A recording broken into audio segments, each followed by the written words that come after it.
Senhor esteja convosco.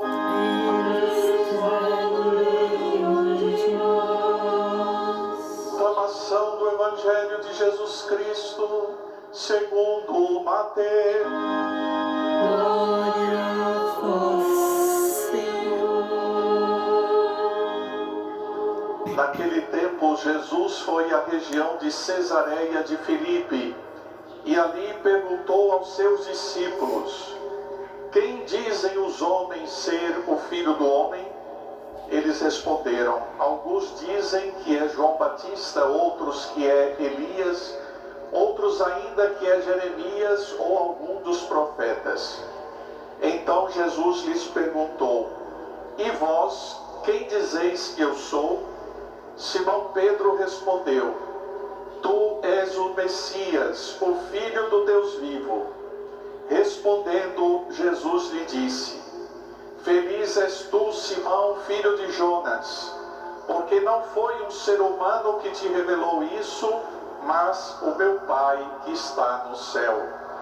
Por isso eu te digo que tu és Pedro, e sobre esta pedra construirei a minha igreja, e o poder do inferno nunca poderá vencê-la. Eu te darei as chaves do reino dos céus. Tudo o que tu ligares na terra será ligado nos céus. Tudo o que tu desligares na terra será desligado nos céus. Palavra da salvação. Glória ao Senhor. Pode sentar.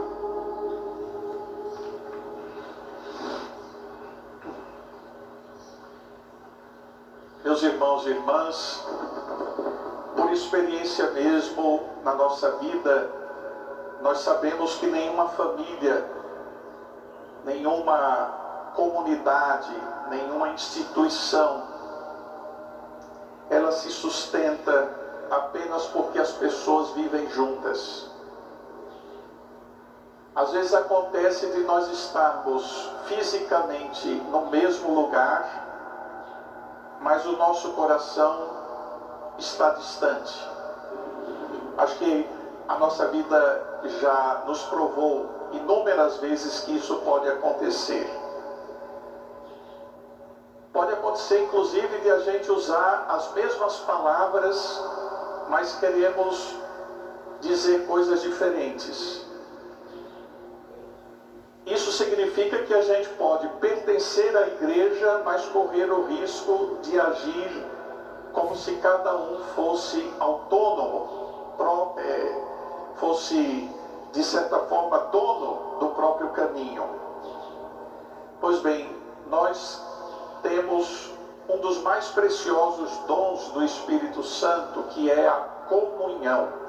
E aqui eu não estou falando da comunhão eucarística.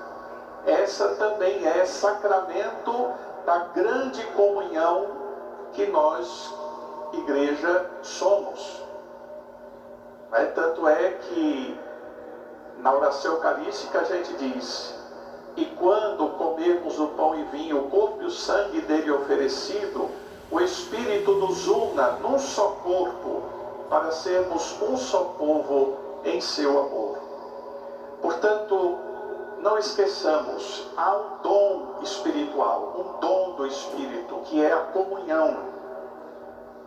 E aqui mesmo, se nós formos olhar, somos muito diferentes uns dos outros, muito.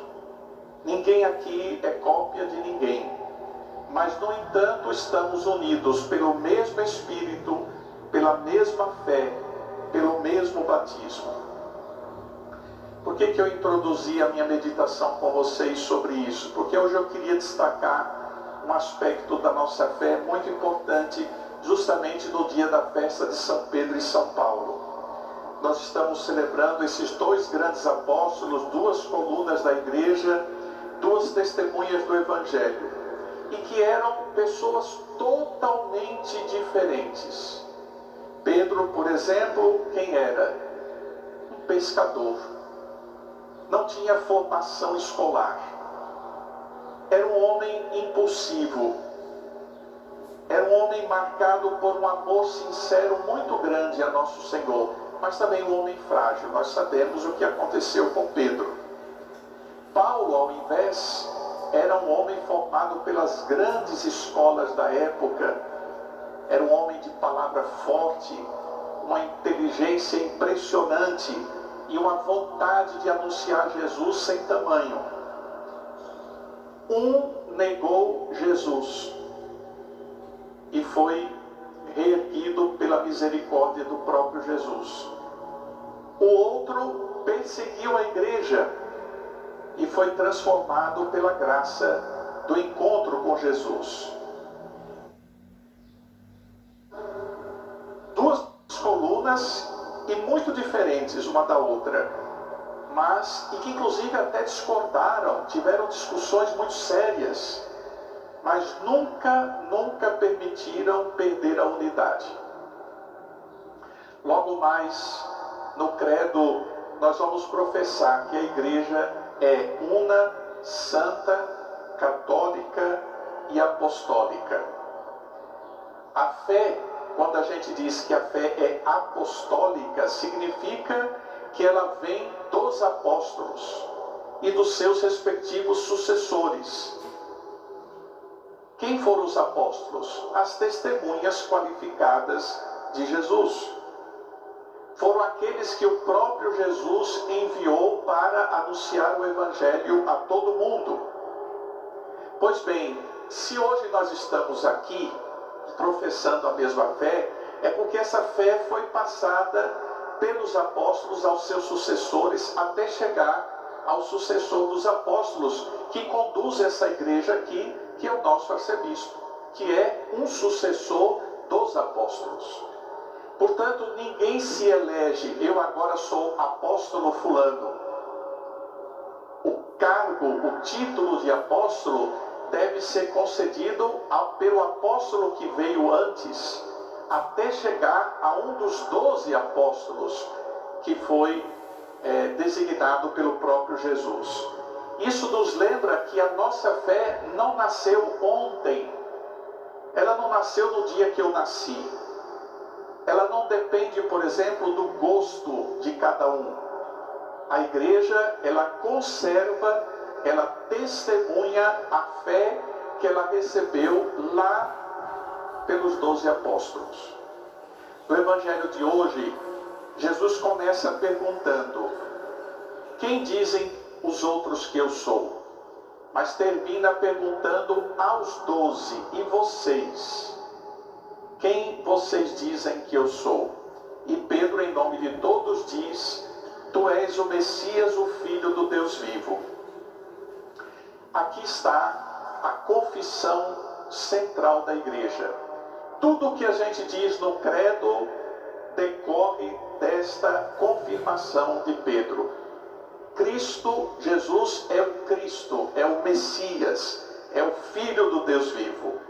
A igreja, ela só existe no mundo para fazer esse anúncio, para dar conta de que de fato Jesus é Cristo, porque sem essa fé a igreja se torna uma organização puramente humana.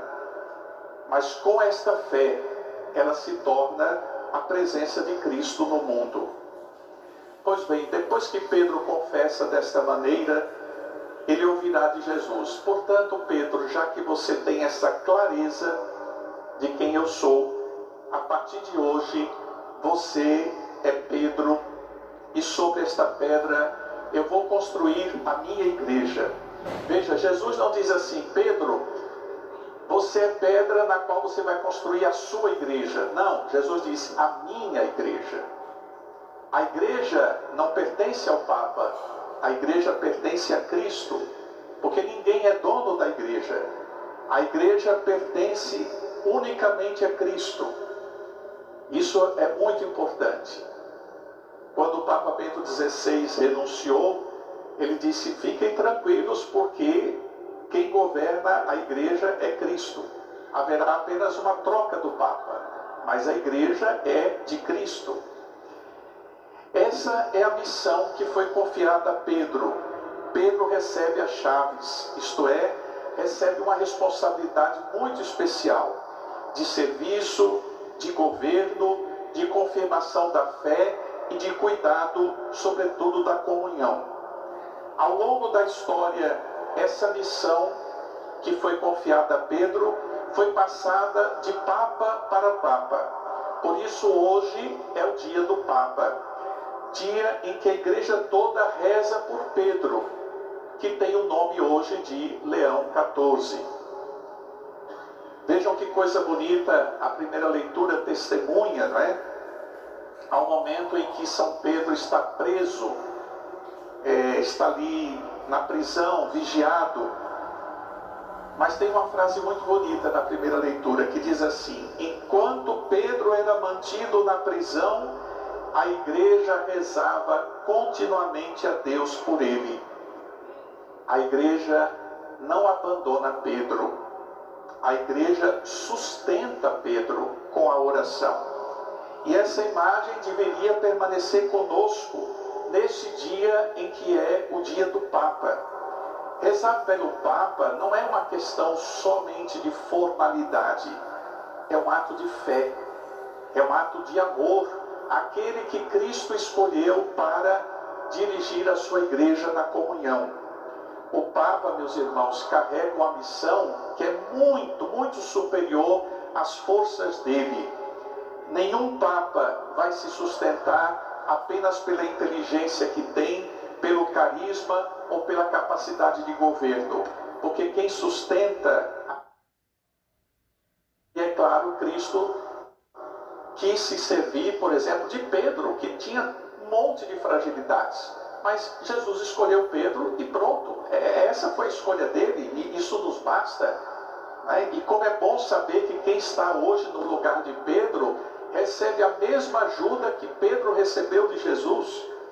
Por isso, meus irmãos, entendamos uma coisa. A comunhão com o Papa não é uma coisa secundária na nossa vida católica. A comunhão com o Papa não deveria depender da nossa simpatia. Eu acho esse Papa simpático. Aquele ali eu já não gosto muito. A nossa comunhão com o Papa não deveria depender das nossas preferências. Eu gosto mais do Papa tal.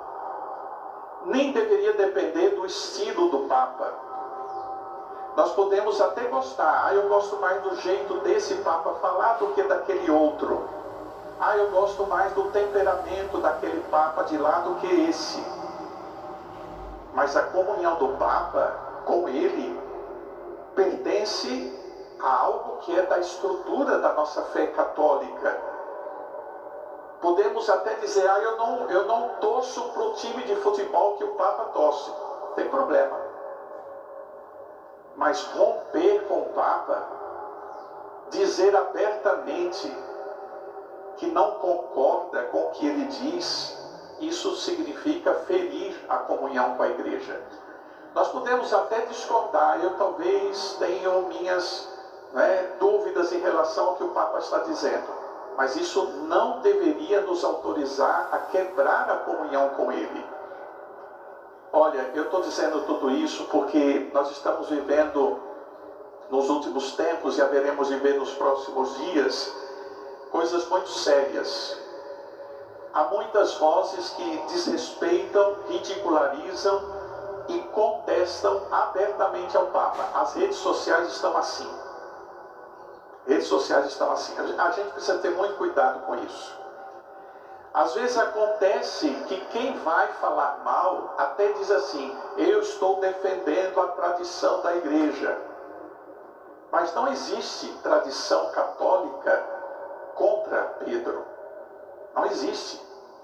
Não há amor à igreja sem comunhão com aquele que recebeu a missão de confirmar os irmãos.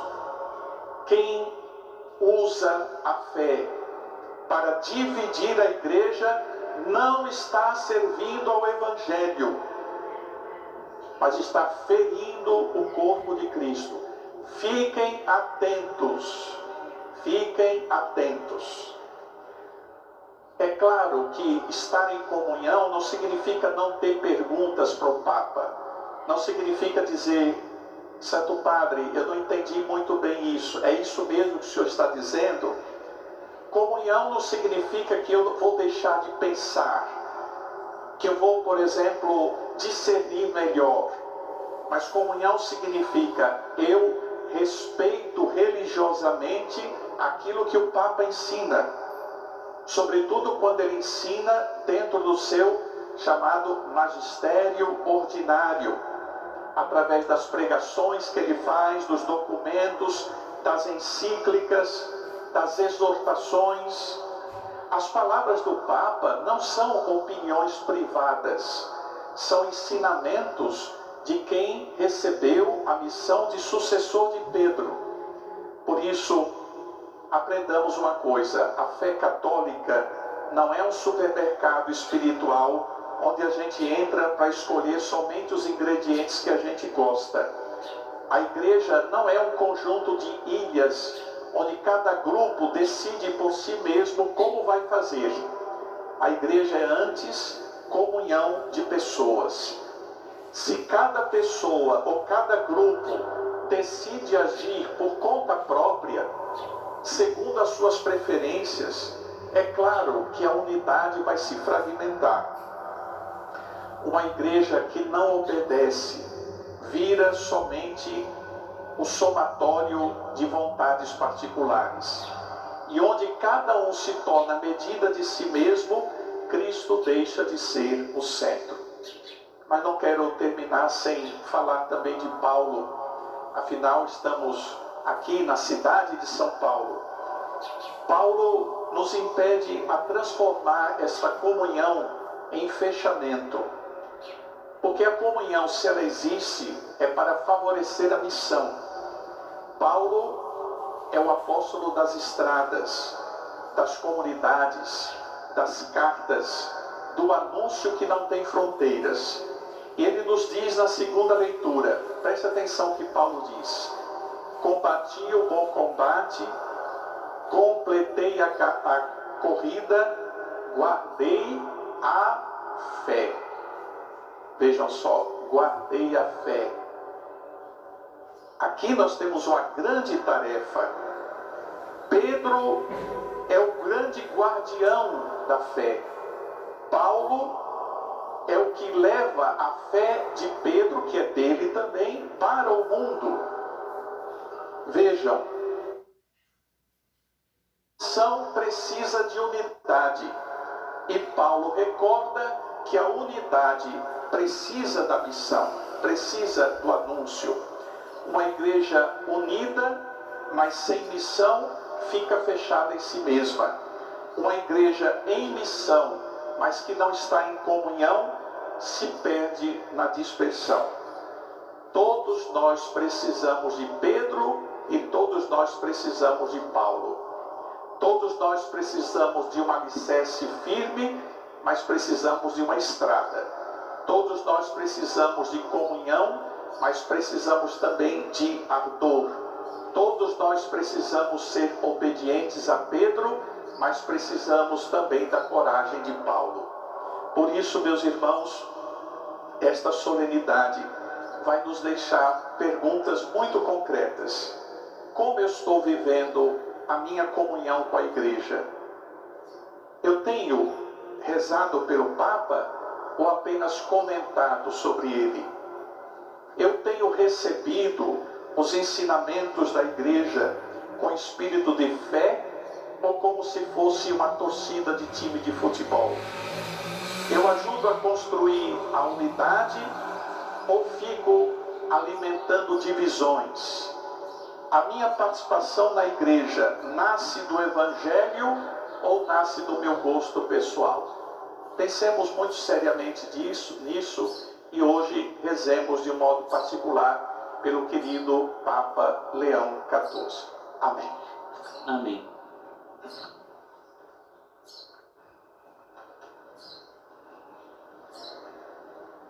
Professemos juntos a nossa fé. Creio em Deus Pai Todo-Poderoso, Criador do céu e da terra, e em Jesus Cristo, seu único Filho, nosso Senhor, que foi concebido pelo poder do Espírito Santo, nasceu da Virgem Maria, padeceu sob Pôncio Pilatos, foi crucificado, morto e sepultado, desceu à mansão dos mortos, ressuscitou ao terceiro dia, subiu aos céus, está sentado à direita de Deus Pai Todo-Poderoso, donde há